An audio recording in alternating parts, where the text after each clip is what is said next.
Welcome to Clock the Reality with Dr. Long. This is your host, Mark Long, where truth meets tea and the receipts are always ready. I'm Dr. Long, educator, advocate, and of course, gossiper. Now let's get into some tea. Today's brew? Dr. Wendy Osefo's Instagram statement just released, and Bravo streets are buzzing and so is X. With Queens of Bravo and Bitchworthy catching every single syllable, we're unpacking the fallout of the fraud, the charges, and the finesse. What is Wendy doing now? We're also going to dive into where are we headed for the Real Housewives of Orange County? Heading into season 20, is it time for a full recast or a full-blown reboot?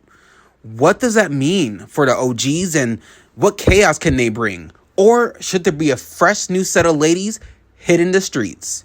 We're also going to dive into Roni. Apparently, word in the street is that Cy and Aaron are the only ones returning. So, are reboots flopping on Bravo? What went wrong here? And what went wrong in the Big Apple? All right, let's get into it. Welcome back to Clock the Tea with Dr. Long. I thought I'd start us off with a fun topic here. And the first topic is, do you believe in ghosts? I do believe in ghosts and I don't believe in ghosts. I don't believe in ghosts in the ghoul way where it's like very cryptic, but I do believe that there is a sense of spirituality in ghosts, right? So that's interesting too. When I was a kid, I definitely believed in ghosts hardcore because I was scared of everything, and I still am. And I would say ghosts are those things or those beings, if you will, that are considered spirits that are either come to teach you a lesson or they're come to just be amongst you. And I think part of being one with ghosts in reality is just to kind of, accept that they might be there, And I think that's something that kind of keeps us going. If you just normalize the fact that that is a situation, especially for a lot of paranoia here in the country and what a lot of people believe. But most importantly, what's a huge theme of our haunted season right now, right? Especially with spirits and reality and alternate reality and that kind of thing. So some ghost belief stats that I can share with you right now is that 20% of people in the United States say that they have had a personal encounter with ghosts, while there is 41% that believe in ghosts and spirits. So that's over 50 million. So yeah, that's quite a bit of a stat there, but that's over 50 million ghost stories floating around in this country too. So that's quite spooky as well, if you're into that kind of thing. Some scientific explanations for ghost sightings. So, people say that there's a cognitive bias, so our brains seek patterns. So shadowy and creaky things become ghostly illusions if you feel that a little bit more in our paranoia and in our cognition.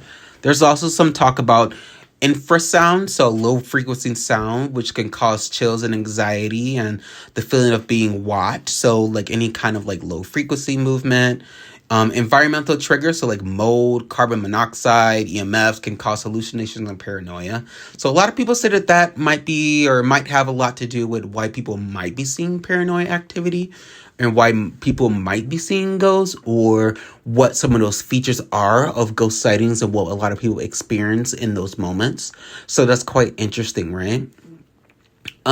Just around the world, what I can say about ghosts is that obviously ghosts and spirituality and that kind of thing isn't something that's just American born. It's across the United States. So in indigenous cultures, spirits are guides and protectors. They're not threats. In addition, Middle East and North Africa, we see some beliefs shape local ghost stories and cautionary tales. In India, you have ghost stories that are often tied to karma and ancestral unrest. So there's always like some kind of meaning or message. China, same thing. But there's a lot of festivals that honor wandering spirits in China. And also in Japan, Yuri in Japan, which is like a restless spirit, basically states that restless spirits that have unfinished business. So they're coming back to seek revenge. And we know that ghosts in Mexico, closely linked to El Dia de los Muertos, which celebrates ancestors with altars and sugar skulls and marigolds and all kinds of things where spirits are welcomed and are not feared. So it's an interesting look at ghosts kind of around the country and around the world. But Yeah, if you believe in ghosts, good for you. If you don't, you don't, right? So whether you're a believer, a skeptic, or just someone who refuses to sleep with the with closest to the door like I do, or with the windows open, ghosts are a part of our global history and a part of our everyday life here in the country. So if you have a ghost tale or anything that you want to share, please feel free to reach out to us, and I love to share it on the podcast. Now, I want to give my review of the No Kings protest. So, I want to share some statistics, but I also want to talk about my experience. So, yeah, before I hop into my experience at the No Kings protest, I just want to give some quick stats about how everything went and some local turnouts and what that looked like. So, a lot of the themes and messaging of protests around the country, they rallied against what people describe as authoritarianism, but most importantly, the immigration crackdowns and the severity of the ICE raids in cities, the suppression of free speech that's happening right now, the fact that the Supreme Court is deciding on conversion therapy and LGBTQ plus rights when it comes to marriage and it comes to access to gender affirming care.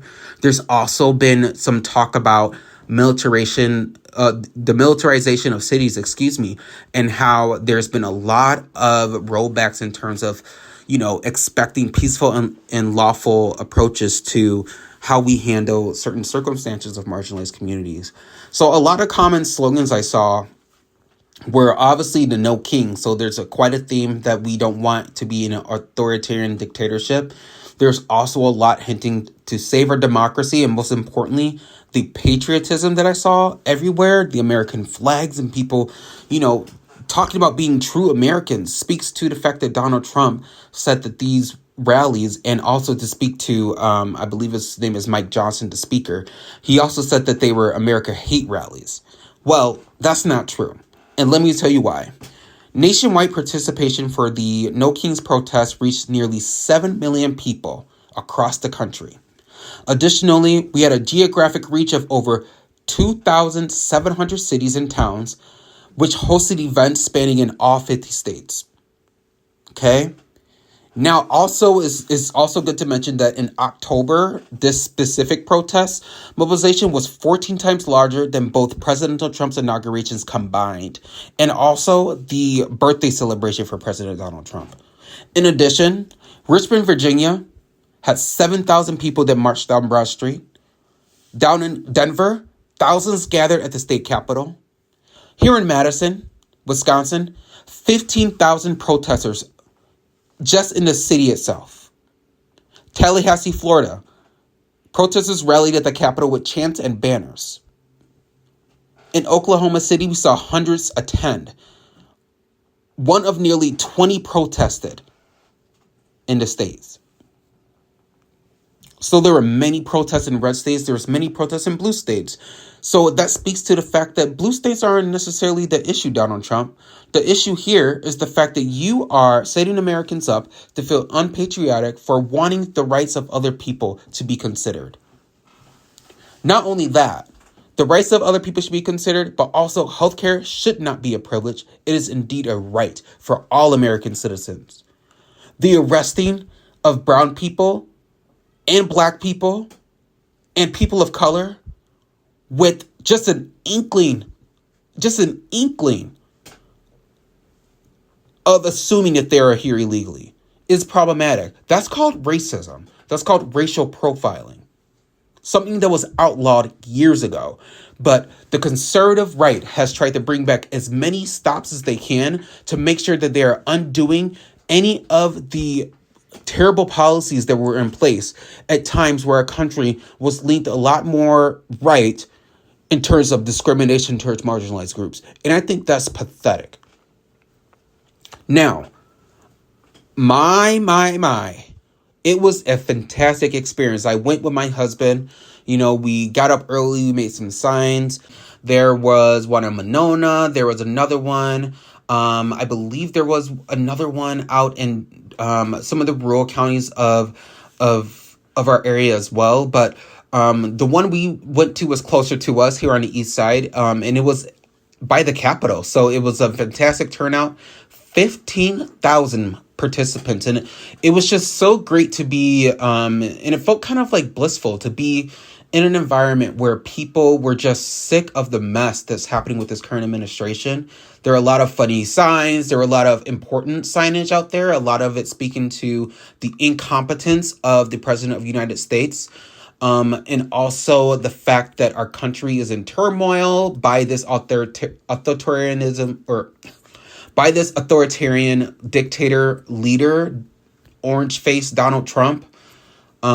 It's just ridiculous the amount of people that showed up. It was just so great.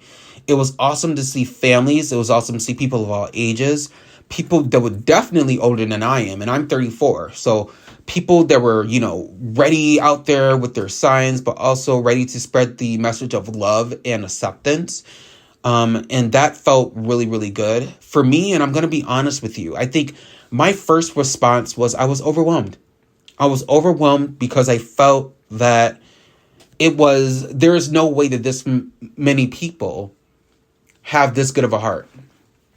And I know that sounds weird, and especially coming from someone who is in the social service field and someone who speaks about politics and is very open about the importance of acceptance. But I think it was raw for me, because when you're so embedded into the news and the negativity of the policies coming forward, you forget about the fact that there are people that are here that actually support the right thing to do, which is stand up for those who are marginalized, fight for people's right to speak how they choose, fight for people's right to come into this country and have the right access to be a refugee or have access to become a citizen, have the right to have services for their body and for how they would like to identify, and just everyday access to services for women, most importantly, I think is important.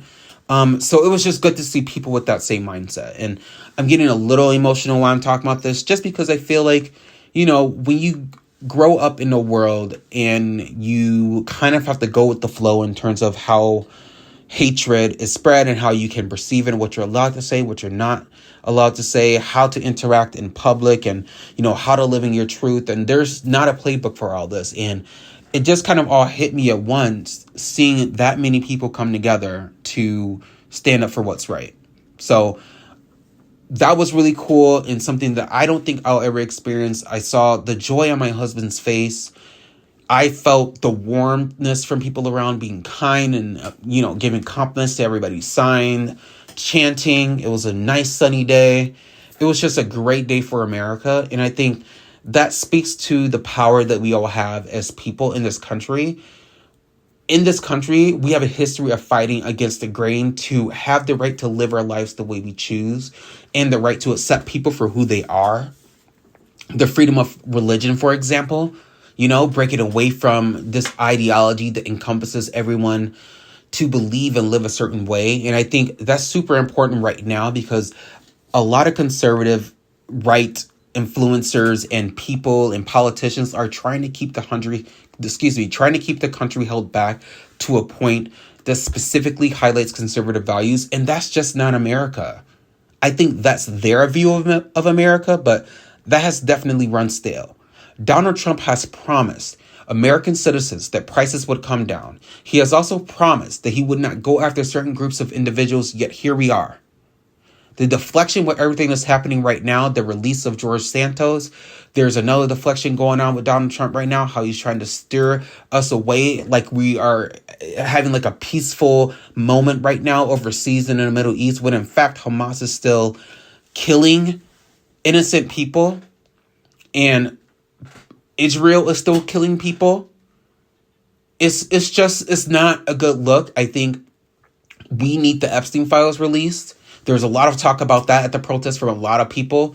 We need the Epstein files released, because now with all these distractions, we all know that Donald Trump is trying to make it so that we are not thinking about the real crime. And the real crime is that he is the pedophile in chief. He is doing this because he has the power to do it. He got his support from his right-wing people that felt for his coat and believed that he was innocent from all those felony charges, when in fact we all know he's a criminal, and he know he's a criminal. He has convinced himself that he's not a criminal, probably because he doesn't take care of his mental health.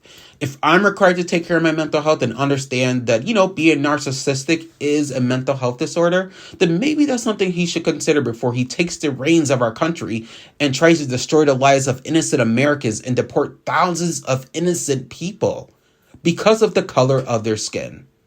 And I think that's what the No Kings March highlighted, the fact that we are here to stand up for what's right. We are here to protect those who are under the who are under the magnifying glass under this administration, who has decided to villainize people, who has decided to make trans people the enemy, who has decided to make LGBTQ plus people the enemy for getting married and living their lives, having paid taxes for years since it has been passed. There's a lot at stake here, and I think millions, 7 million to be exact, Americans made that clear to Donald Trump, that we are not going to allow you to come in and take our country away from us, because we are American.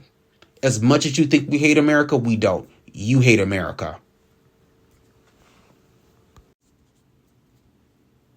Hello, and welcome to Clock the Tea with Dr. Long. This is your host, Dr. Long. This week on Clock the Tea, we're heading to the South Shore of Chicago, not for a deep dish or gospel brunch or going to church or anything like that, like I used to do when I was a kid, but to unpack the federal immigration raids that have shaken up the city's sanctuary status to its core. From mass agents in unmarked cars to helicopter sweeps and arrests at Swaporama, the Whitney City is witnessing a crackdown that feels more like a dystopian drama than a demonic or a democratic promise. It does sound demonic, so maybe that was a Freudian slip. But yeah, it's starting to sound like drama more than it is like a democratic promise. And we'll break down the numbers here in a minute, but the neighborhoods and the narratives that I'm seeing online is absolutely ridiculous. It includes like raids of students and traumatizing kids, disrupting families that are in their apartments or in their homes, and also, challenging local morale. So going against what local leadership is saying. So these ICE agents are going into shops and public areas and actually arresting people while they're at work.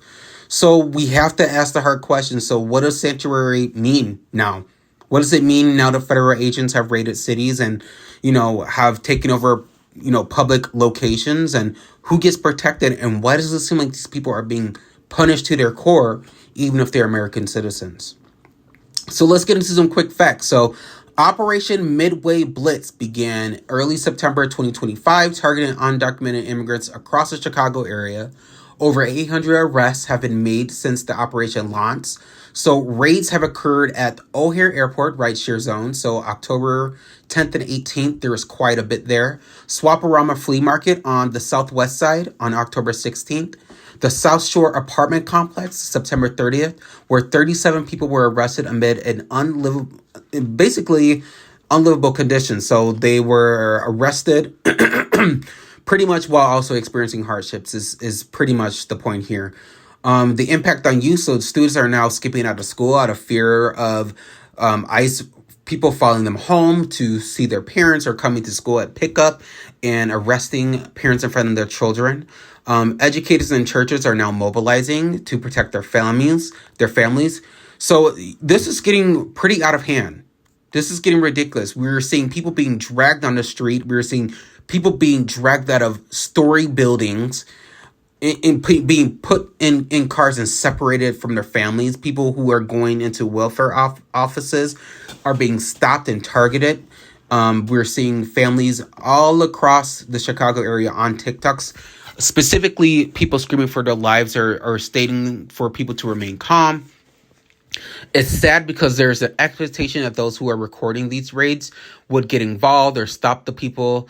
And only thing you can ask is for someone to identify themselves, because there's this gotcha thing happening where people are going out of their ways to protect those who are undocumented, and instead are being arrested because they're being considered that they're interacting or putting a federal agent's life at risk. So there's been a lot of setup here going on with the current administration, making sure that these practically illegal raids are continuing to happen where they are putting people who are American citizens' lives in danger. So there has been some reports that some people that are being taken in these raids are undocumented. But from what it looks like, there's actual American citizens being arrested as well. So my prayers are going out to Chicago and to those who are being impacted by this unfortunate tragedy. I wish this wasn't happening right now. I will say we do have to show up at the polls so that stuff like this doesn't continue to happen. I want us to protect those who don't have the right to, or the rights or the privileges to protect themselves. And now we're at the point where we have to be careful. So let's get practical right now. So if we suspect that ICE is conducting raids in our neighborhoods, what should we do? So, I talked a little bit about like unmarked vans and helicopters in Chicago and sudden arrests and people being dragged in the streets. So obviously the first thing I can say is, document everything you see. I'm just saying this as a professional. I think it's safe to record. I think it's safe to take photos. I think it's safe to write down badge numbers if they have them, vehicle plates, timestamps, anything you can get to protect those who are being arrested, specifically since people are now being arrested off suspicion of being here undocumented. So there is no, you have to show proof in the moment. If they think you're undocumented, basically if you look brown and they suspect you being undocumented, or if you have an accent, they can arrest you. So all bets are off now. Now you can go above and beyond and make sure you protect those who are being taken. Another thing I would say would be to not open the door. So if you're working with clients or working with someone who is receiving services and they're afraid for their life, their best advice you can give them was to not open their door. ICE cannot enter your home without a signed warrant from a judge. And you can't ask them to slide in under the door and anything for signatures. You don't want to interact with them whatsoever. ICE cannot enter your home without any kind of warrant. You also should be spreading the word. So alert your neighbors, your local organizers, get in contact with organizations or immigrant right groups. Use encrypted apps like Signal or WhatsApp to share info quickly and make sure that there are people who are aware. So there's a lot of things that we can do. Obviously, know your rights. Everyone, regardless of status, has a right to remain silent, to refuse entry into someone's home without a warrant, and to request a legal representation.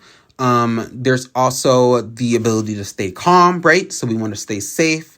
ICE tactics are designed to intimidate, so we want to make sure that we aren't falling for their okie doke. Your clarity and community response are your power, so making sure that you are in a safe circumstance where you are not in the way of harm and around those who are, their intention is to harm you and basically uproot your life.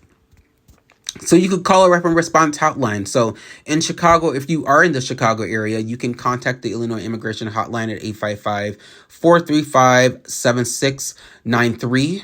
Other cities have other contacts as well. So in Wisconsin, we have quite a few. And I just want to say, I've seen some posts about ICE being seen in the Madison area. Just be careful and follow some of those recommendations. And I can give you a little bit about what some of those are. So yeah, if you're in Wisconsin and you suspect ICE activity, especially in places like Madison, Milwaukee, Manitowoc, Waukesha, here's what you need to know.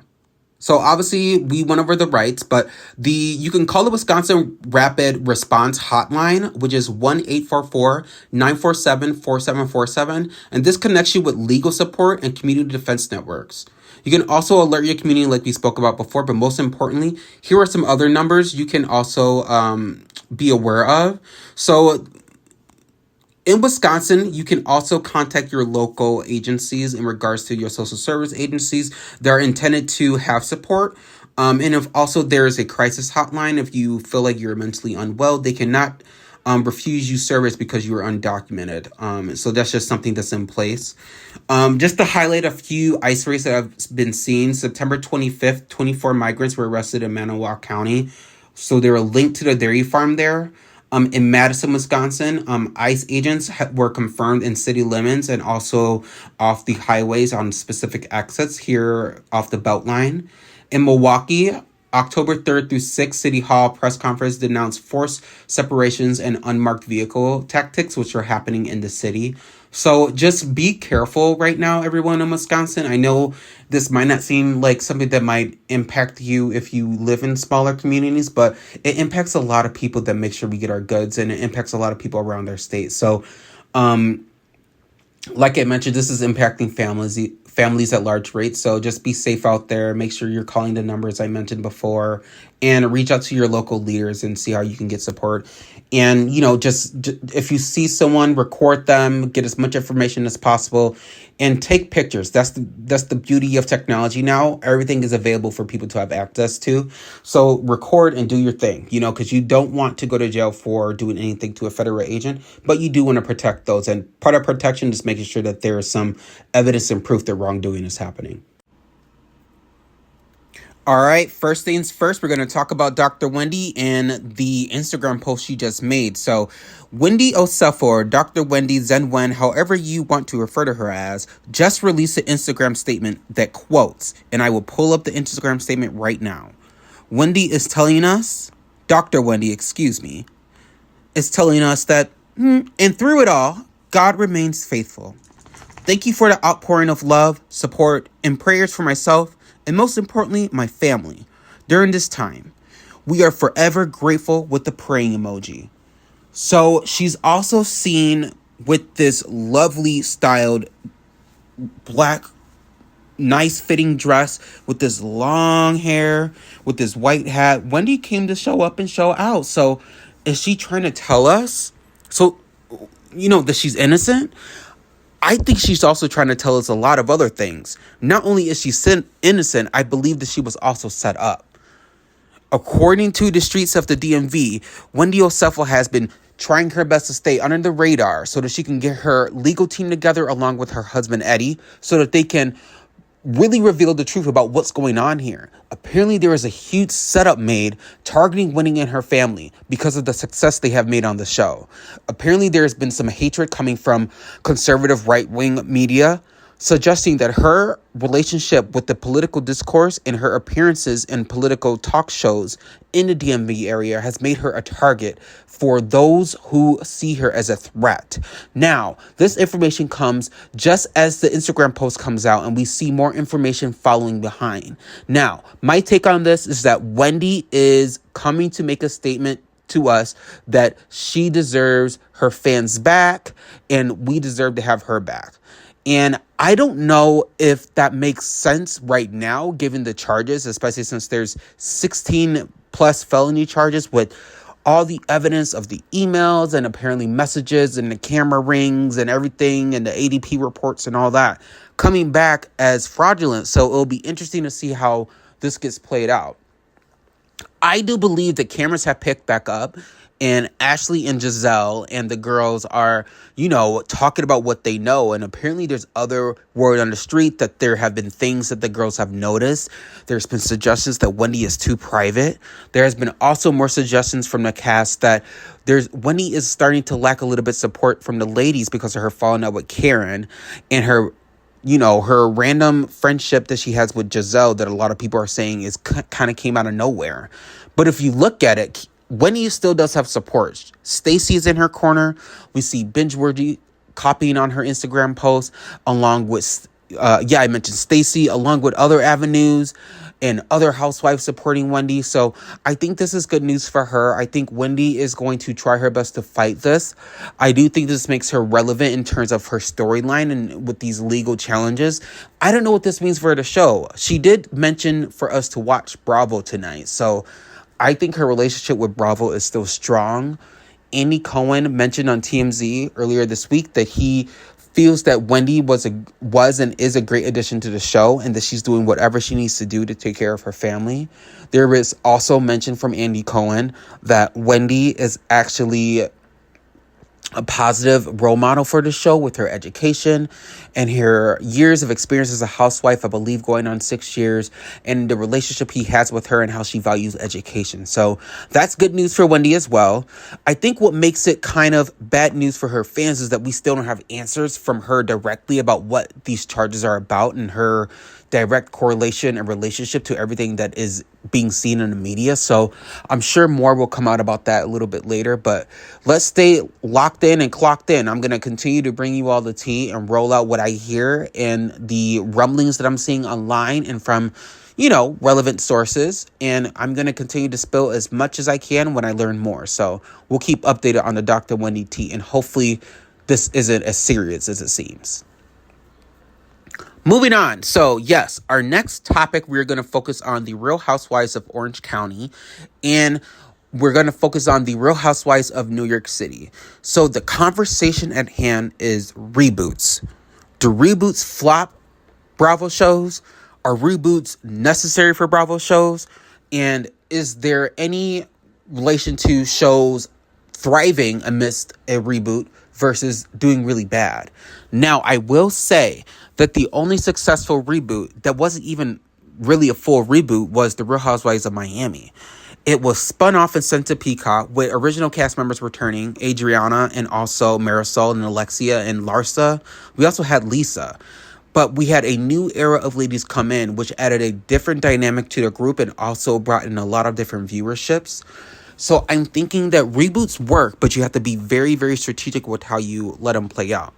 I think what's happening with the Real Housewives of Orange County is that we're looking at Vicky potentially making a season 20 return. But I think what's going to happen is that there's going to be a discussion between production about keeping the current ladies dynamic with Emily and Gina and Shannon in the era that they kind of brought in versus going a new direction where Tamara is kept and they bring back some more OGs and they do another complete spin like they did with the Real Housewives of Miami and add in a couple new girls to create a new dynamic. Now, word on the street is that some of our girls are on a chopping block. We're hearing reports that Katie will be attending the reunion, that all the ladies attended the reunion. However, there's been some scuffle that not all the ladies might be returning. Vicky recently went on a podcast to voice her opinion about Heather Dubrow.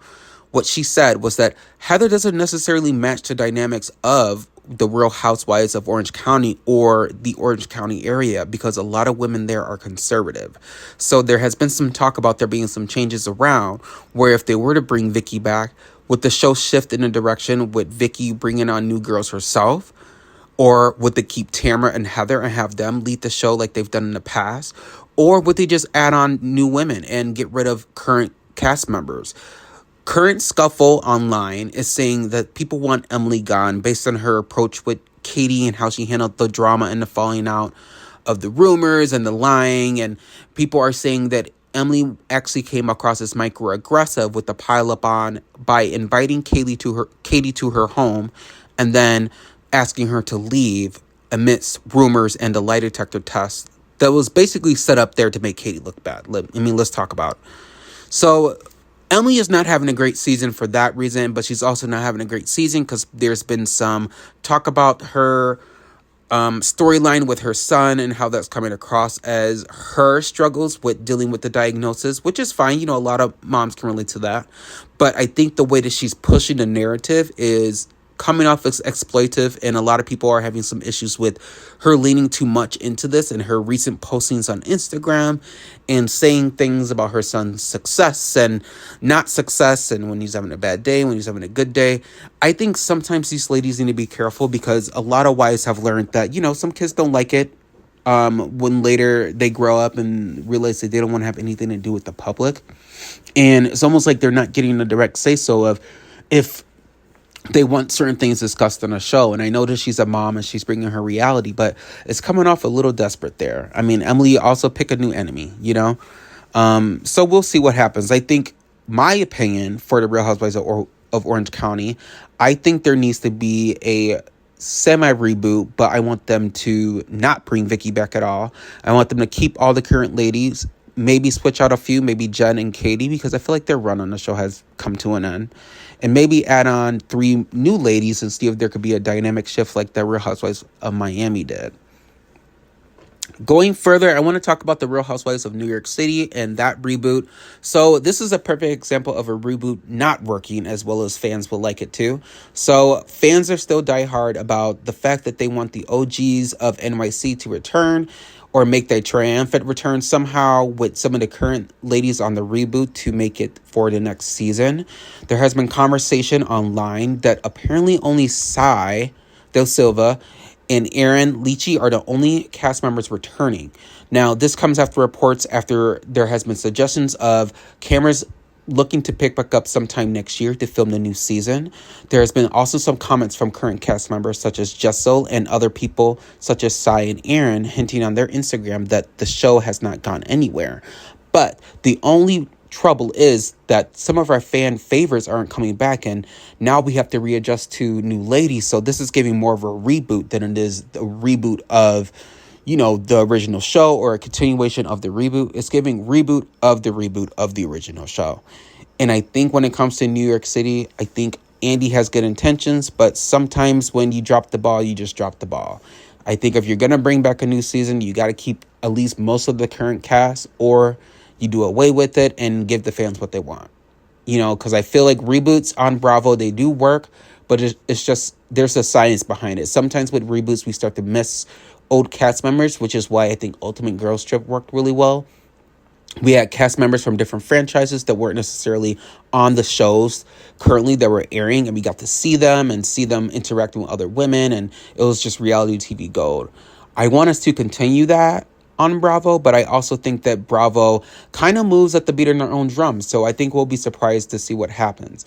I personally, like I mentioned before, think that the Real Housewives of NYC needs to just bring back the original ladies, or there needs to be another continuation of their trip from the Ultimate Girls Trip. Maybe make that into a series and bring the ladies back, so that they don't have too much commitment and that kind of thing, and it'll work with their schedules. I really enjoyed the spinoff with Luann and Sonia going to Crappy Lake. I think that would have been a great opportunity for NYC. And also, if you're going to do a reboot of NYC, I think you should keep OGs and have them usher in new cast members, or have them usher in new younger women that live in New York City. Because as fans, we want to stay connected, but reboots aren't working the way that I think Bravo thinks it is. And I think it's time for them to start getting into their bag, and I think it's time for them to start rethinking things and start listening to the fans more. So that's my take. All right. Thanks for listening to Clocked in Reality with Mark Long, or Dr. Long. That's me. Welcome back to Clocked in Tea with Dr. Long. This is your host, Dr. Long. Okay, so I wanted to talk about a cool topic that I was just kind of thinking about the other day, because it used to be something I used to do a lot in my 20s. So haunted houses. And I wanted to talk about, is this something that a lot of people still do and that they're interested in? I know during COVID, I didn't really hear much happening about it because obviously they were closed. But the haunted house industry has kind of made a comeback, but I don't think it is as embraced as it was before the pandemic. But we'll get there in a minute. So the haunted house industry, I remember the last time I went to a haunted house, I remember just the experience of going through the different haunted houses, and the themes, and how cool it was to see people going with their friends, and how cool it was to kind of experience different avenues of how people use their makeup and the scenery and the cool decorations. And I thought that was one of the coolest parts, seeing the costumes and kind of how real a lot of the experience was. It made you feel like you were actually being immersed into this alternate reality of this haunted fest. So, and I've also been to, I believe Six Flags has some kind of haunted themed thing. I believe it's called Fright Fest. And that's always been a huge success in terms of going with friends and everything. And, it's that time of the year. It's Halloween. Who doesn't like being scared? Well, I will say I don't like being scared, which kind of makes it funny. Which kind of makes it funny as to why I actually enjoy going to haunted houses. I like this idea of being in the moment of Halloween and being scared, which is weird because I don't like it, but at the same time, I kind of like the thrill of it. It's kind of like that. It gives you that adrenaline rush, and that kind of thing. So, but yeah, let's talk about haunted houses and a little bit more facts that I came across. So, haunted houses, I guess some 2020 facts is that they attract over 1,200 professional haunted attractions each year. So actually that stat isn't true. So we'll X that out. The average attendance. So a typical haunted house draws about 8,000 paid guests a year, though top tier haunted houses reach to about 50K. So we'll talk about a little bit more of those. Survival rate of haunted houses, they typically last, especially if they're seasonal and they're like a chain or whatever, or there's like someone doing it as a side hobby. But only about 60% of haunted houses don't make it past their third year. And they have a high overhead and short seasons, making it a risky business, which makes sense if you're very seasonal. You don't typically plan to have it expanded overhead and have expanded access to funds to help people sustain their lives throughout the year. So that just makes sense.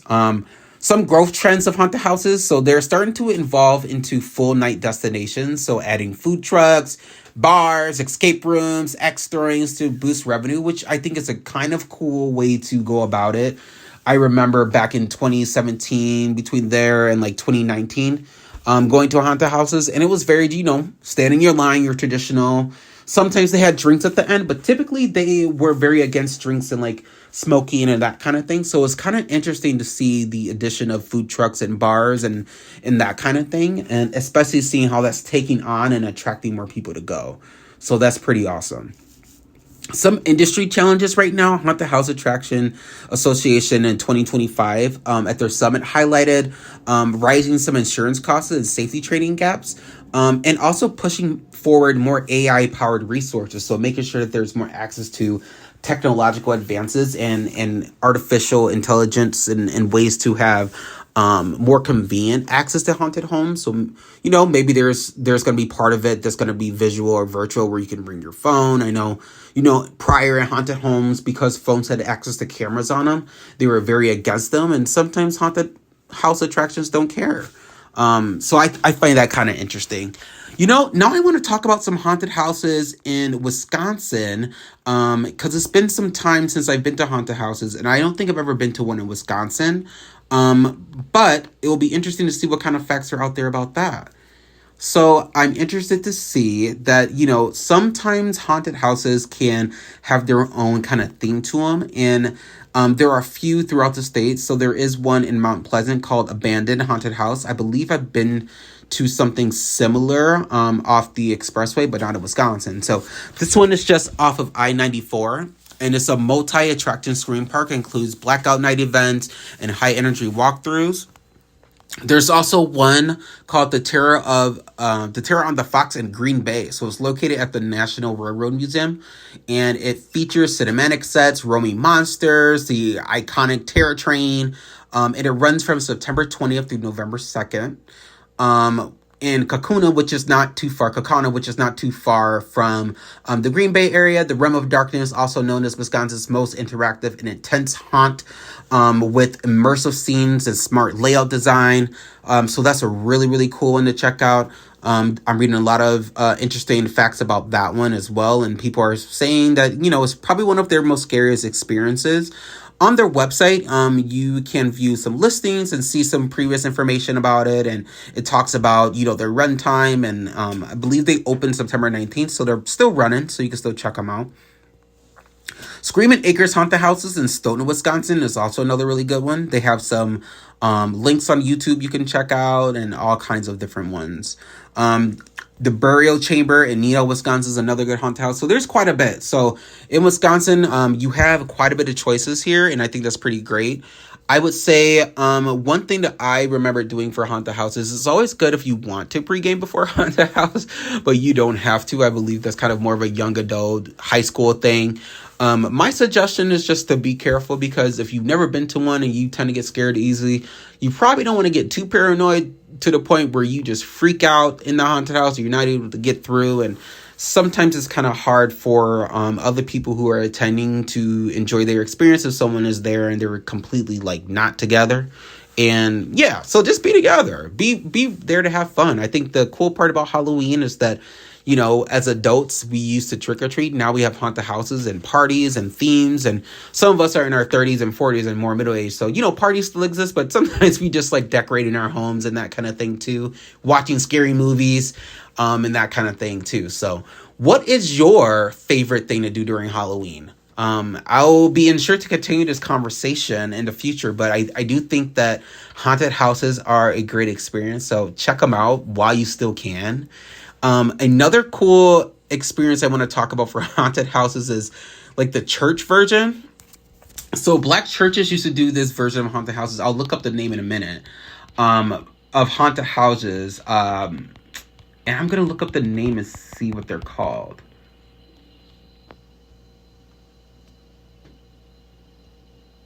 Hell houses. So yes, they're called hell houses. So black church haunted house, alternative hell houses, and judgment houses. So they typically exist a lot in the South, especially in areas like Atlanta, Georgia, and areas like that. But I've been to some hell homes here. I believe the last one I went to was in Illinois when I was a kid, and they emerged in the 1970s to gain traction, or just to kind of gain some alternative to the horror scene, which is very frowned upon or was frowned upon in a black community, especially since it went against the values of Christianity. But especially in Southern black churches. So they're designed to offer a Christian alternative to secular haunted houses, like I mentioned, but they kind of dramatize like morality and spiritual lessons in the Bible and the Ten Commandments, things not to do. So like it really highlighted, drug use, domestic violence, rape, abortion, suicide, gang involvement. There was a lot of scenes of judgment and redemption of like teenage pregnancy and sex, and also, premarital things that you're not supposed to do.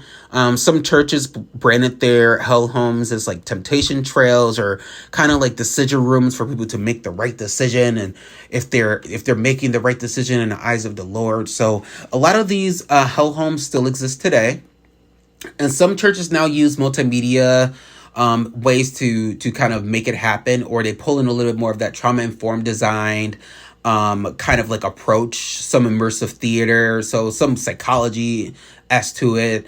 Harvest festivals have still been a part of it, but they kind of immersed in the 2000s, adding like, petting zoos and that kind of thing, wellness fairs, having youth lead some skits.